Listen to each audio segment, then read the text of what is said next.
Le sujet de cette discussion est inconnu et l'orateur pose la question de savoir à quoi sert finalement de vivre. Il explique que notre présence garantit l'écoulement du temps et la résorption du temps passé. Vivre signifie couler dans le temps, existant depuis un point B jusqu'à aujourd'hui, et prouve qu'il y a eu une existence dans le passé. L'existence sert à assimiler le temps et créer un passé, tandis que l'avenir se trouve à l'extérieur de l'individu. L'orateur évoque ensuite la crise actuelle de la planète Terre et suggère que celle-ci se dirige progressivement vers une apocalypse. Cependant, les prophéties parlent d'une apothéose sur une autre planète, et non sur Terre. Les humains ont raison d'avoir peur de l'apocalypse car cela signifierait la perte, le désastre et la nécessité de recommencer. L'orateur note que la structure biologique de l'humanité ne sera pas en mesure de comprendre les événements apocalyptiques à venir et prédit des conflits violents entre les humains. Elle est prévue qu'une attaque se produise dans le monde de la mort afin de détruire la conscience astrale et de perturber la gestion psychologique des humains pendant l'apocalypse. Après cette apocalypse, la planète devra être reconstruite, mais il est possible qu'elle ne puisse plus soutenir une évolution organique telle que nous la connaissons aujourd'hui. La vie sur Terre est le résultat d'une nécessité planétaire d'organiser la vie à base de carbone. Cependant, après l'apocalypse, le contexte écologique sera tellement modifié qu'il n'est pas certain qu'un contexte organique comme le nôtre puisse y subsister. Il y a donc une forte possibilité que les humains ne puissent pas vivre sur cette planète. La dépollution de la planète ne serait pas suffisante pour permettre à notre vie de perdurer, car il pourrait y avoir une pénurie d'oxygène. Ces événements en cours sont liés à des mécanismes qui peuvent altérer la vie humaine. Il y a un noyau de personnes en connexion avec une force supérieure, qui par leurs actions, paroles et écrits, éveille la conscience de l'humanité afin de les inciter à ne pas choisir l'homme ancien dans cette période de transition. Cependant, de plus en plus de personnes cèdent à l'idée d'aller vers l'apocalypse, conduisant ainsi à une orientation de plus en plus évidente vers ce scénario. Il est question de différentes prophéties apocalyptiques, du livre de l'Apocalypse de Saint Jean à celui de Michel de Nostradamus, en passant par celui de Jean Xi de Malachie. L'humanité se dirige vers son propre apocalypse, mais comment pouvons-nous nous en sortir? Selon l'auteur, celui qui sera élu sera celui qui n'aura pas de marque sur le front, signifiant donc une âme pure, dépourvue d'égoïsme. À un moment donné, 144 853 élus seront élevés vers le ciel et auront le pouvoir d'influencer le Père dans les décisions concernant la terre. Pour éviter l'apocalypse, les êtres conscients doivent appliquer intensément leur intelligence, se débarrasser de leur égoïsme et devenir transparents. Si ces individus ne font pas leur propre choix dans les mois à venir, ils seront entraînés par le choix de l'humanité. Il est donc essentiel que l'intelligence prenne le dessus sur l'ego pour choisir de s'appliquer et de s'exprimer de manière pure et simple. Le texte mentionne que dans les futurs possibles blancs, il n'y a pas de guerre, de jalousie ou d'hypocrisie, ce qui fait que tous les futurs possibles blancs sont équivalents.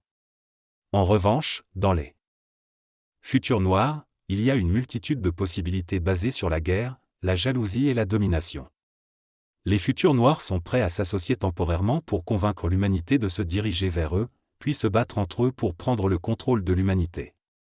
Dans le futur blanc, certains individus ont déjà fait le choix de l'homme nouveau, de la femme nouvelle et de l'enfant nouveau, rendant ainsi plus probable l'existence d'un monde blanc. Cependant, si l'humanité ne prend pas la bifurcation vers ce futur, il sera anéanti. Il est mentionné qu'il existe une clé qui peut être appliquée par certaines personnes, avec peut-être l'auteur lui-même étant le premier à l'appliquer. D'autres personnes qui appliqueront cette clé pourraient rejoindre l'élite des chefs, le groupe des chasses ou le groupe de l'Académie PMC. Chacun a un rôle à jouer dans l'harmonisation de l'intelligence et de l'amour pour permettre une juxtaposition harmonieuse des plans divins, bouddhiques et supramentaux dans l'être humain planétaire. Mention est également faite de la possibilité de réincarnation des êtres dans leurs ancêtres pour assurer la survie dans un futur blanc. L'auteur explique que des êtres du futur viennent dans le présent pour aider l'humanité à évoluer. Ceux qui ont le potentiel de faire le choix de devenir un être nouveau seront soutenus dans leur transformation. Ce processus implique de se libérer des mécanismes animaux habituels et de vivre une phase de désinhibition puissante. Certains individus dont le corps physique est trop endommagé ne pourront pas vivre cette transition et se réincarneront rapidement dans d'autres corps. Ceux qui réussissent à appliquer pleinement leur intelligence et sauver leur corps physique seront transportés ailleurs, tandis que ceux dont le corps est trop abîmé seront réincarnés dans des corps très jeunes. L'auteur explique également qu'il réincarne des mémoires du passé, telles que celles de Jésus, Richard Coeur de Lion est le roi Arthur, et que son ego a peur de revivre les expériences de ses ancêtres. Le narrateur raconte une expérience personnelle liée à sa santé. Il explique que son corps est attaqué à cause de certaines énergies qu'il n'exprime pas. Il décide alors de consulter un médecin et, après un examen, on découvre une perforation dans son côlon qui entraîne une infection. Les médecins lui recommandent donc une opération d'urgence, mais le narrateur hésite car il a vu dans une prophétie qu'il y aurait une deuxième erreur médicale. Finalement, il demande à prendre des doses massives d'antibiotiques pendant la nuit et le lendemain matin, son infection est guérie. Les médecins sont surpris et plusieurs spécialistes viennent l'examiner. Le narrateur conclut en disant que cela démontre le pouvoir de guérison de son corps. L'auteur de la phrase raconte une expérience personnelle à l'hôpital, où il a subi une opération au côlon. Il mentionne que pendant la nuit précédant l'opération, il a eu une expérience spirituelle où il a senti la présence de 3 personnes qui sont venues l'opérer. Il affirme également avoir ressenti une énergie et une cicatrice pendant 1 semaine et demie après l'opération. Il explique ensuite que cette expérience montre l'importance de faire confiance à son intuition et que les preuves tangibles ne sont pas toujours nécessaires. Il parle aussi de l'importance de se libérer de son ego dans la recherche de vérité. Les similitudes entre les différentes formations PMC sont évoquées, ainsi que la nécessité de se déplacer physiquement pour les suivre. Il est souligné que cela demande de l'action et que l'immobilité ne permet pas de progresser. Il est mentionné que certaines personnes ont choisi de continuer malgré les difficultés, tandis que d'autres ont décidé d'arrêter.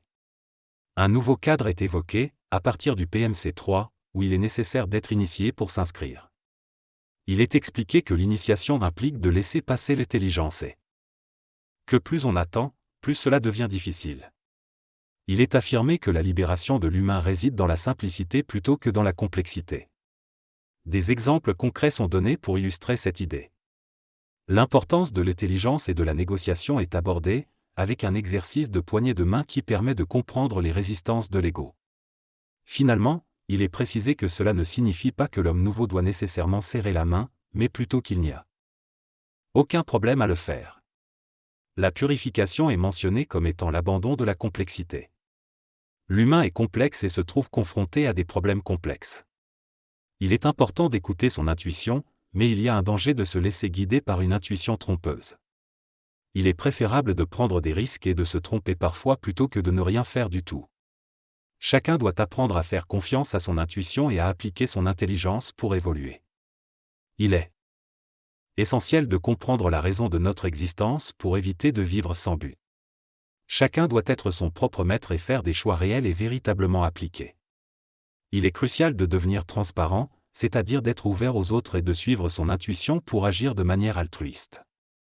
Il ne faut pas se préparer à agir, mais plutôt agir de façon spontanée et instantanée. Il s'agit d'un apprentissage de la pureté plutôt que d'une purification.